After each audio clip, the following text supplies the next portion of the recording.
Ya, baik. Assalamualaikum warahmatullahi wabarakatuh. Selamat malam.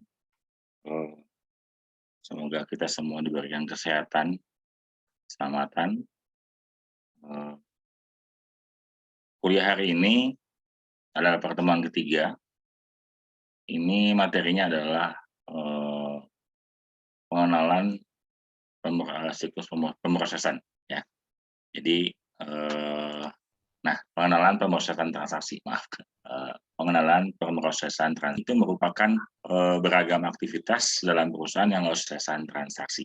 Saya akan tampilkan ini contoh ya, ini contoh arus transaksi perusahaan manufaktur, bayang ya, wow, mantap ini mah.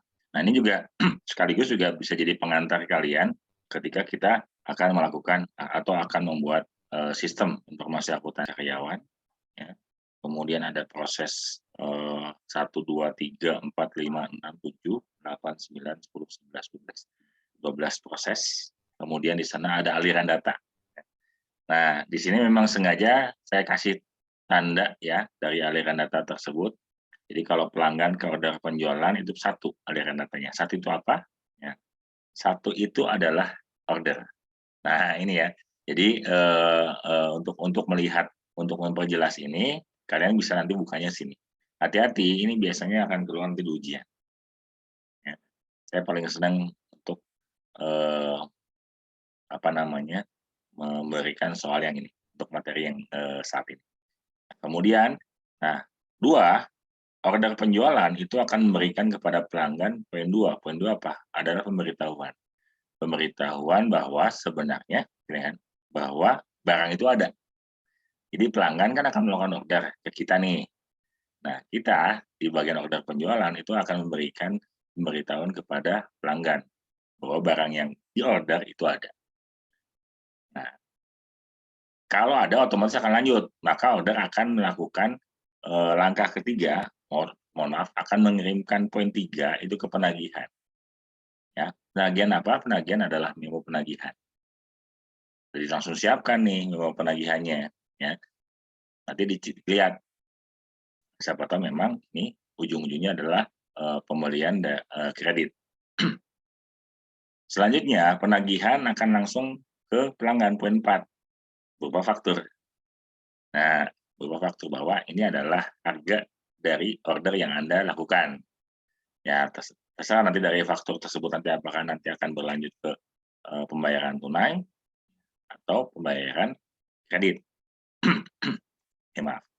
Kemudian selanjutnya, penagihan setelah memberikan faktur pada pelanggan, dia akan masuk akan ke poin 5, ke piutang dagang, yaitu adalah nota pengiriman faktur.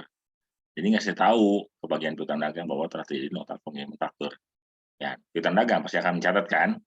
Nah, piutang dagang nanti ke pelanggan itu memberikan 6, yaitu pernyataan, ya, bahwa memang, eee, apa namanya, faktur telah dicatat.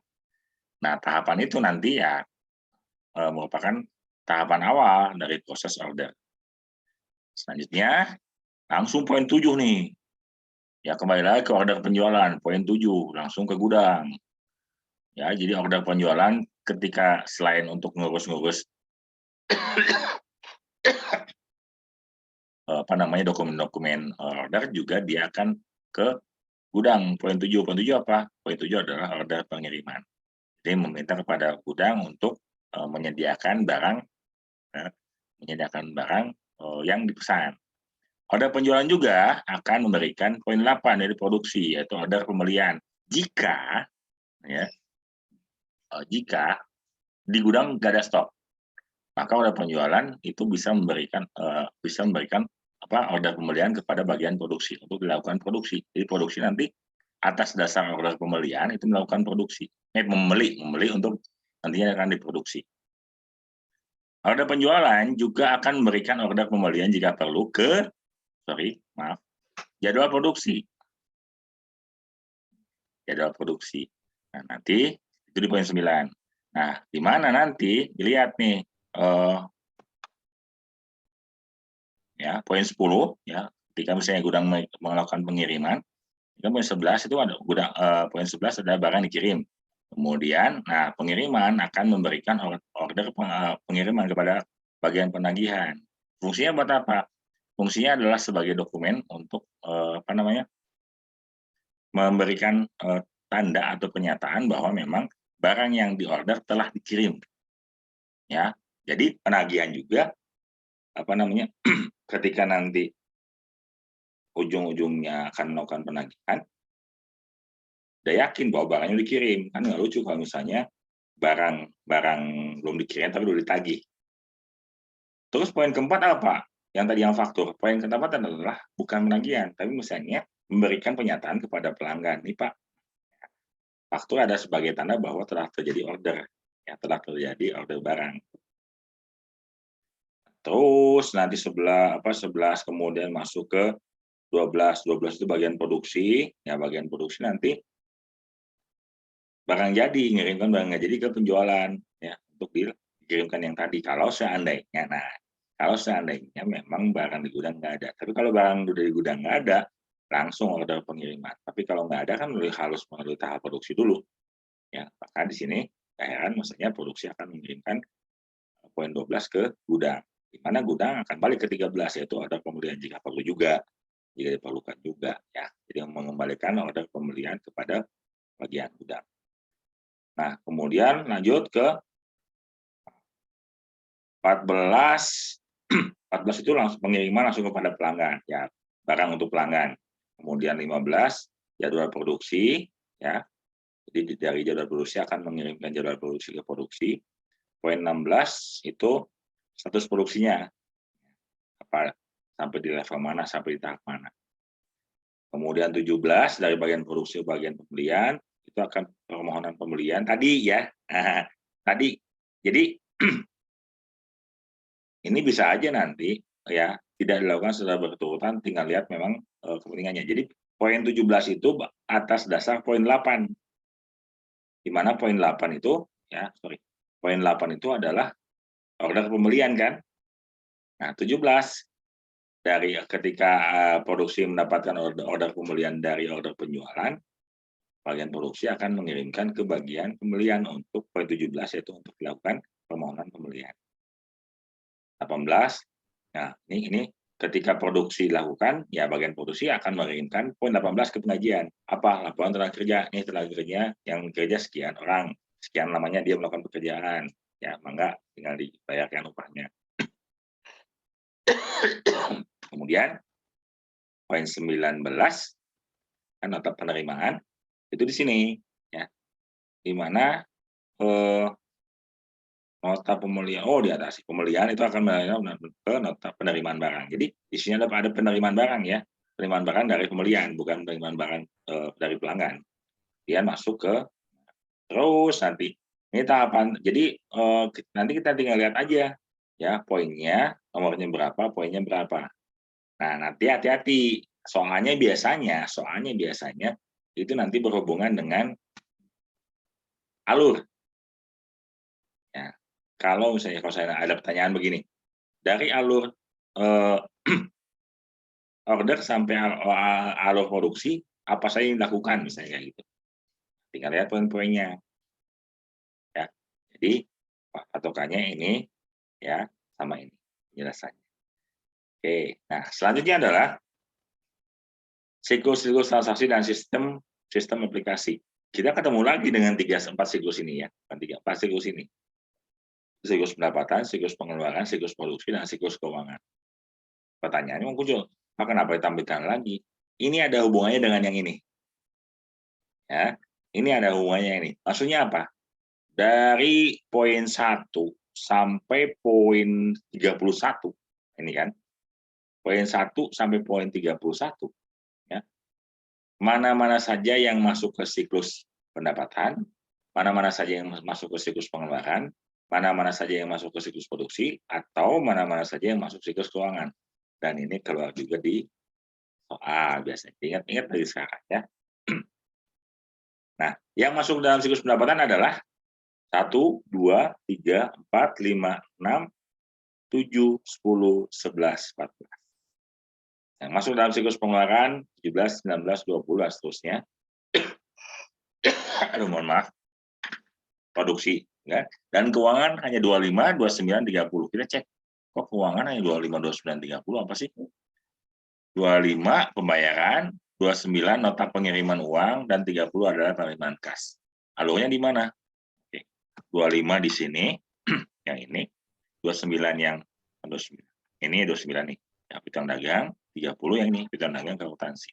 Jadi bagian keuangan pendapatan ini, pengeluaran ini. Nah, oke. Nah, komponen-komponen sistem pemrosesan transaksi yang pertama adalah masukan, ya ini apa lagi pemrosesan.